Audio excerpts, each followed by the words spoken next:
In tonight's tale, Dan plays a game from high school, only to find out that sometimes when you win, you still lose. Welcome to The Lost Way.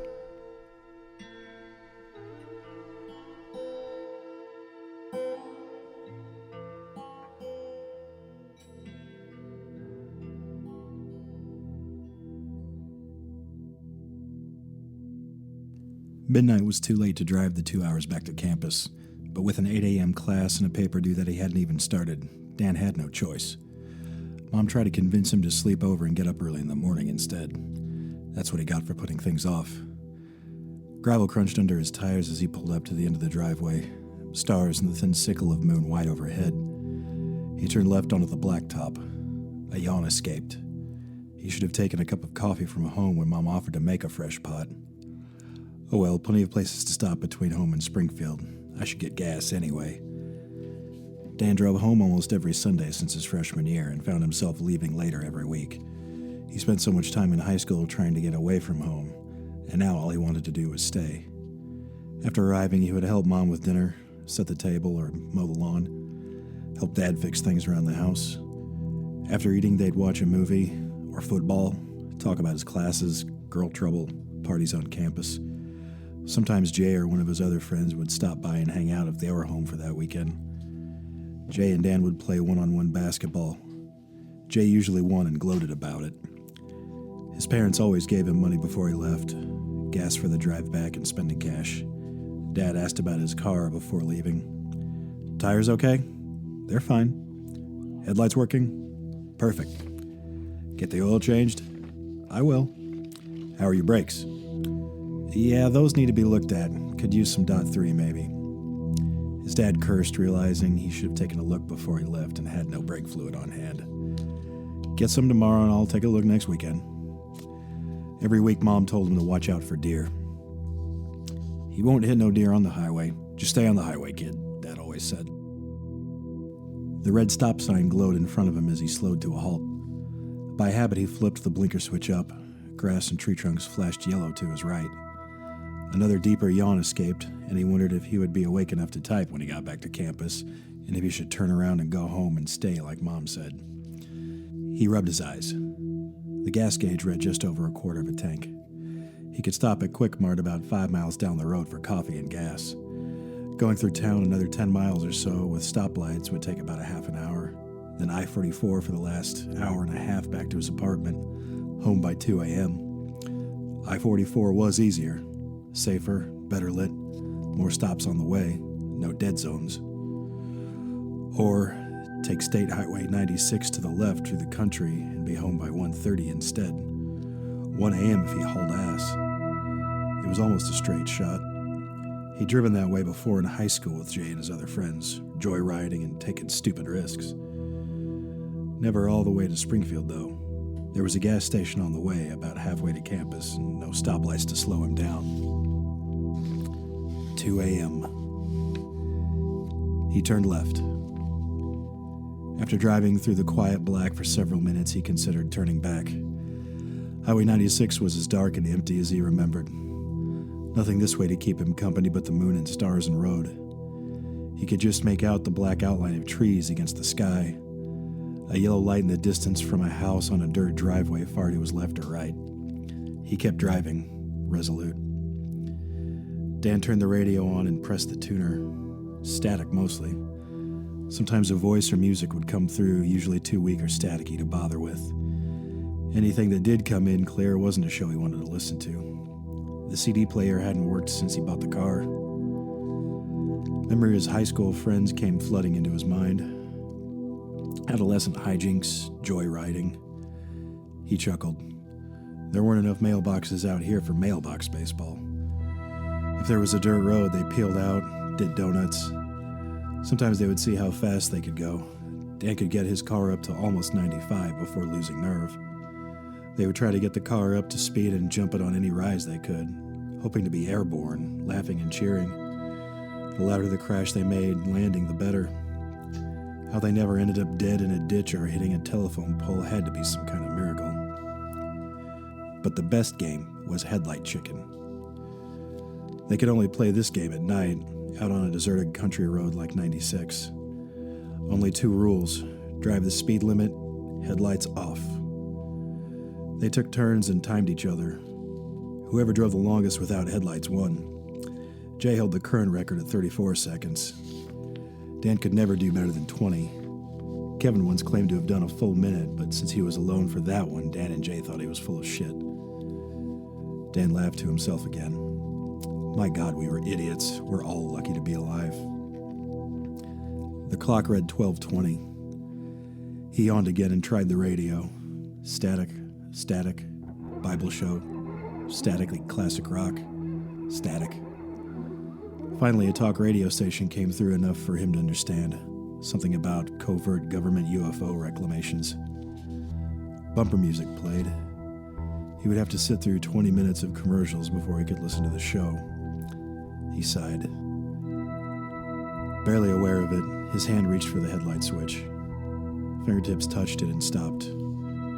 Really stupid? He put his hand back on the wheel. High school. A mature college student with good sense had nothing to prove to his idiot friends.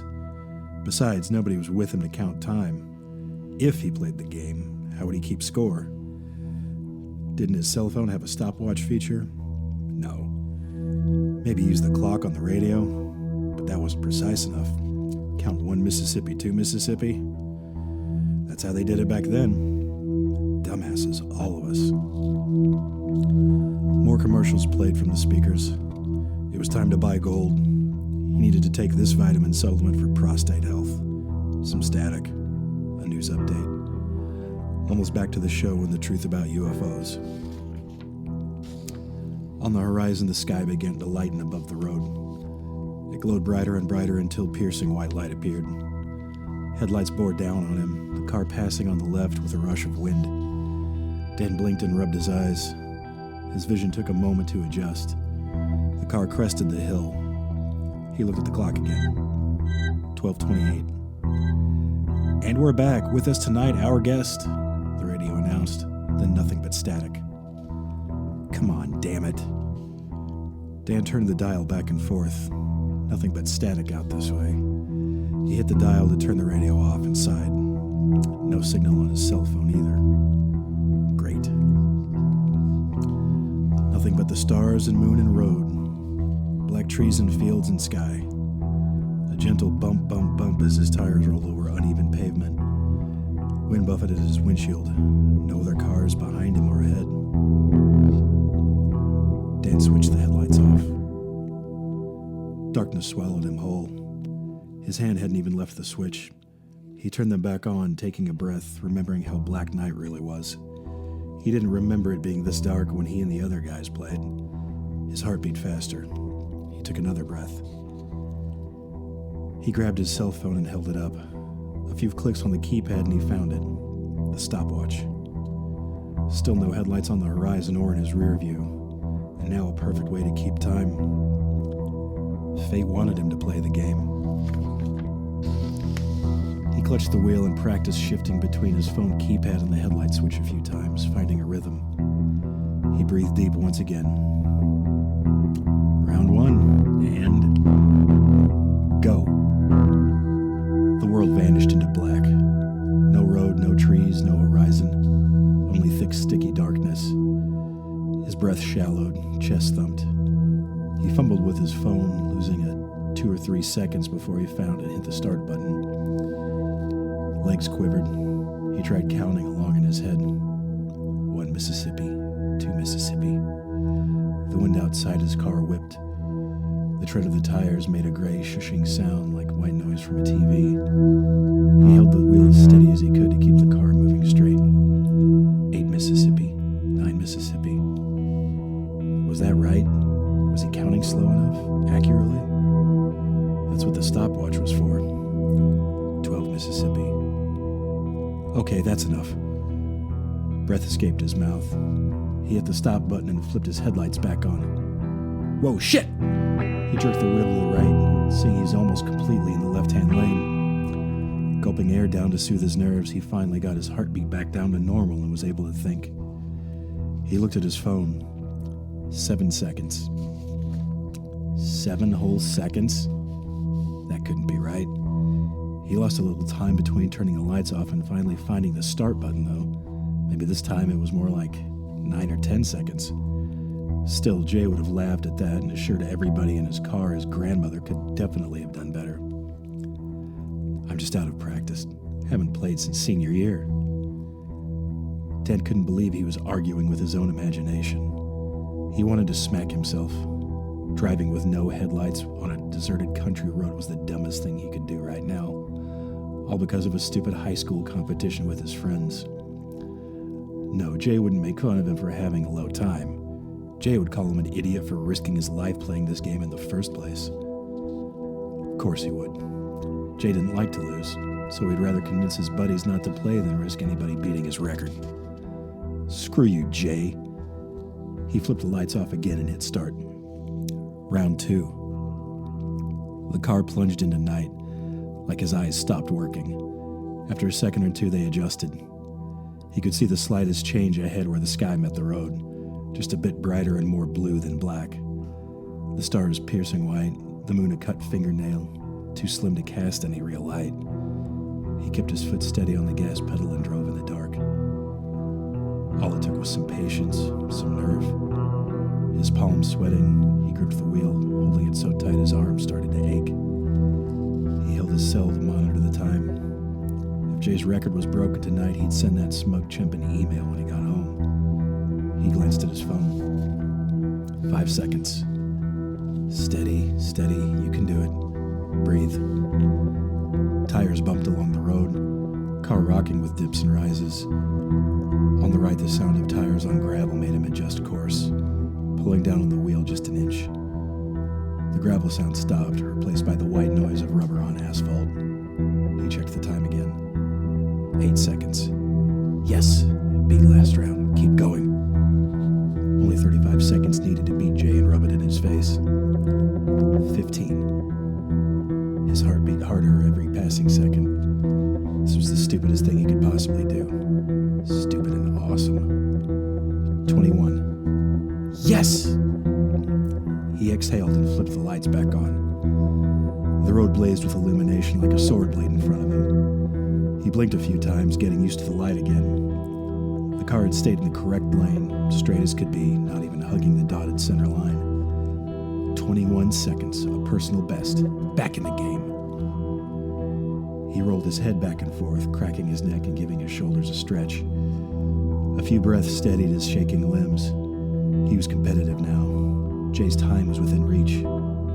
He just needed to stay calm, keep his foot on the gas and maintain speed, keep the wheel steady and not freak out. He picked his phone back up and put it in position. Everything was ready for round 3. He took the headlight switch and almost hit the start button when gray light came over the horizon. Damn it! He sighed, taking his hand from the switch, wondering where the hell this guy coming toward him needed to go this late on a Sunday night. The other vehicle drew closer, taking too much time. Come on, let's go! Dan drummed his fingers on the wheel. The car was almost upon him when another set of headlights appeared over the crest of the hill. Oh, come on! What was going on? All of a sudden, everybody needs to be somewhere right now? He felt warmth in his face and neck. Come on, let's go, let's go! The first car finally passed him, wind whooshing by. The second car followed a second later. Christ, took long enough. Again, he readied his phone, foot steady on the gas pedal. The clock read 12:40. He checked behind him again. Nothing. Nothing ahead. He pulled the switch and hit start. Round 3. Okay, title bout. You can do it. Night engulfed him once more. Dan promised himself no matter what, win or lose, he would be done after this round. This game was stupid and dangerous and immature. He wasn't an idiot. He just wanted to beat Jay at something, just once. All he needed to do was keep the car straight and his speed constant. His eye moves to check the time. 6 seconds. You could do it. He had never told his parents about this game. He imagined their reactions if he did.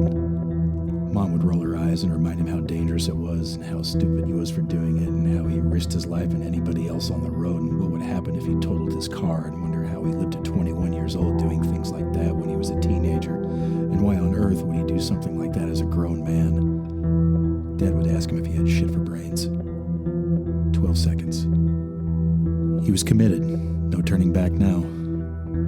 He knew Dad did dumb things as a kid. He told stories of he and his friends throwing firecrackers at each other, of mailbox baseball and cow tipping in the country. When it was his story, it was hilarious. Maybe someday Dan would tell his own kids about this and laugh, and they'd drink a beer together. Thump! The car jolted. Ugh! Dan yelped and his chest heaved. Something in the road. Had to be a tree limb or a big piece of broken asphalt. He gripped the wheel tight enough to hurt his hand. Sweat began to form on his palms again and ran down his back. He kept the lights off. The car was still on the road. He didn't feel any wobble, no pull to one side. He wasn't going to let that stop him. 20 seconds. You can do it. Just keep going. You're almost at 30 seconds. His heart pounded, breath shallow and fast. 25 seconds. He imagined how Jay would react when he told him, the look on his face. Dad wondered if Jay would play the game himself, unable to accept being beaten. 29, 30. Almost there. Let's do this. Victory is within reach. His arms and legs trembled. This is it. 2 more. Just 2 more seconds. 32, 33. He held his breath. 34, 35. Yes! Winner! He punched the air and yelled to the night. In your face, Jay! In your... Oh, shit! A deafening roar and scraping sound came from the right. The car dropped off the road into the gravel and grass. Pulse hammering, he dropped his phone and yanked the steering wheel with both hands, desperate to straighten it out. Fumbling, unable to think, he groped for the headlight switch. His shaking arm missed. He stomped on the brake pedal. It went to the floor. His mouth dried out. His heart beat against his chest like it wanted to break free. Come on! Shit, work! Damn it, work!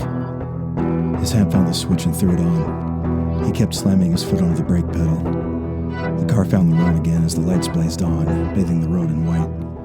His eyes hurt and he blinked. Something was in the road in front of him. A big gray mass. 4 legs. 2 diamonds of light faced him. He slammed his foot on the brake again as hard as he could. The thing in the road was too close and didn't budge. The last thing he saw was the windshield becoming a spider web before exploding. He felt a quick rush of night air as pieces of glass flew around him. Then only black.